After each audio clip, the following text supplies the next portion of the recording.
On our Emmys 2020 contenders panel for the casting directors, we now welcome in Terri Taylor, casting director on The Loudest Voice for Showtime.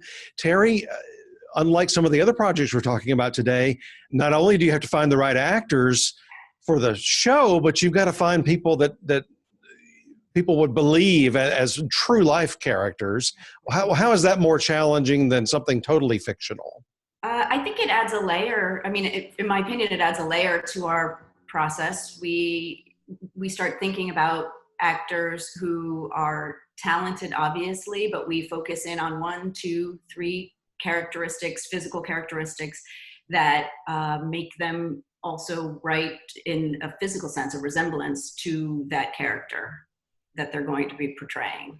So it adds that layer to the process. Your lead actor in this project is also as good as it gets, an Oscar winner himself, Russell Crowe, who hasn't really, to my knowledge, hardly ever done any television unless he did it at the beginning of his career. How do you even convince him to look into this and maybe do this project? You know, it wasn't an immediate yes for Russell Crowe. I think he needed time to think about it. You know, I think that the fact that the script the pilot script was so well written by Alex Metcalf that I think that was the driving force, that and Jason Blum's persistence, that Russell was the absolute best person to portray Roger, that ultimately convinced Russell to say yes.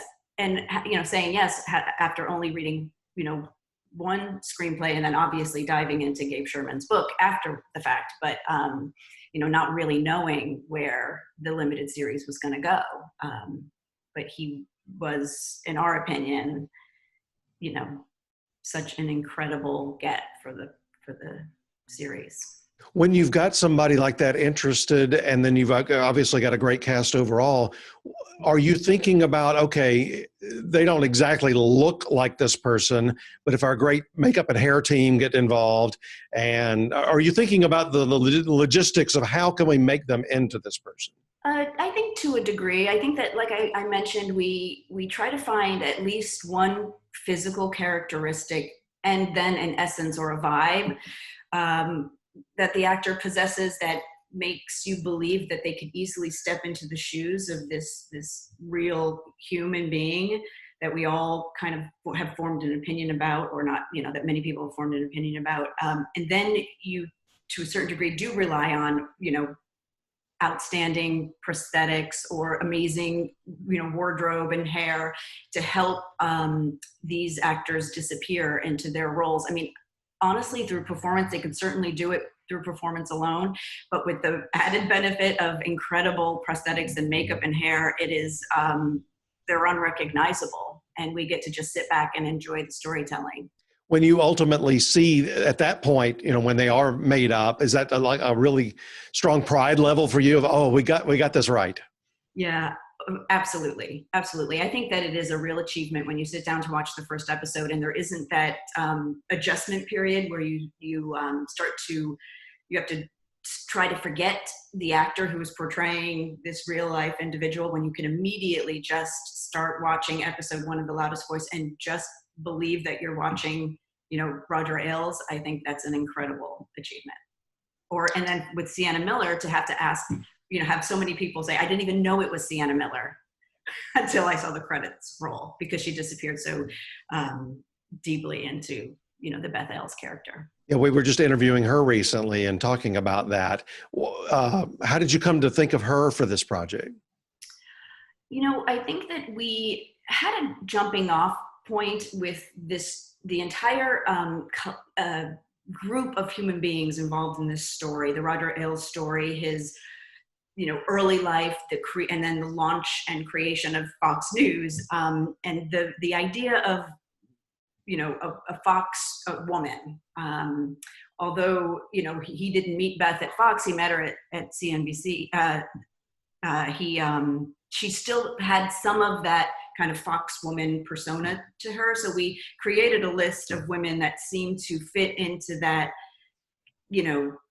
category. And Sienna is a gorgeous leading woman, but I know that she's a character actress at heart, and we really felt that she could dive in and create incredible, authentic performance of a woman that we only had limited, information about. And I think maybe there were 2 YouTube videos that she could actually watch of Beth actually speaking, and because obviously we didn't have access to Beth Els. Another cast member I wanted to ask about is Seth MacFarlane. He rarely does anything that he's not either directing or writing or producing himself.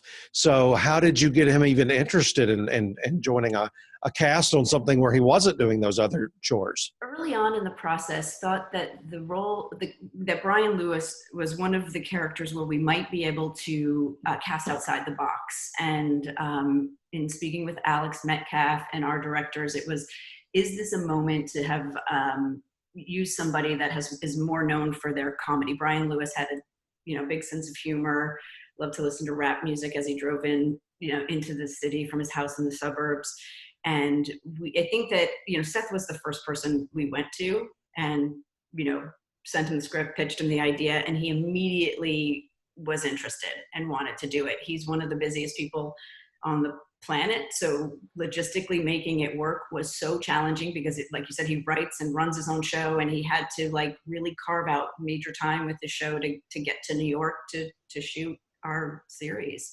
It was an incredible commitment on his part. Your project debuted a few months ago, and it was just right after Bombshell. Was there any concern at all of comparisons to another project that had some of the same characters? I think we were aware of the film. We always thought that Jay Roach was doing something different with Bombshell than what we were doing with The Loudest Voice. So I wouldn't say we were concerned, but we were aware that show was casting at the same time, that film was casting at the same time we were casting our series. And reading cast announcements, as they started to secure their outstanding cast as well. But I wouldn't say we were concerned because I think that we really believed that the projects were very different. Well, speaking of believing in the project, when you're working on something that has such cultural relevance, where you're talking about real life issues and things, especially in this case that actually happened and that people are talking about in larger context, even beyond your story, how does that change or differ on your philosophies of your work as well as the producers? I think when something, this was so relevant. I think right after we announced we were going into production on this, and as we were starting the casting process, Roger died. Roger Ailes passed away. And it was so much of a, headline that we, had the added pressure of everybody being aware of what was going on at Fox. The Roger Ailes as a character, the Me Too movement. I think that it just made us, it just added to the things that we considered as we were assembling the cast, as the scripts were being written. I think that was the impact. You've been a Casting Society of America nominee 3 times, Get Out, Whiplash, and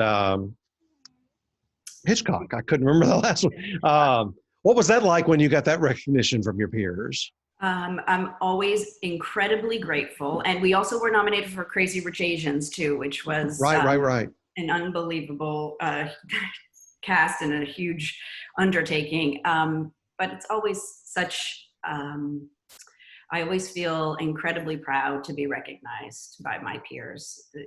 I love working alongside them, and to have them recognize my work, it means a lot to me. When you finally saw Loudest Voice put together, what was your first reaction? I immediately wanted to watch it again.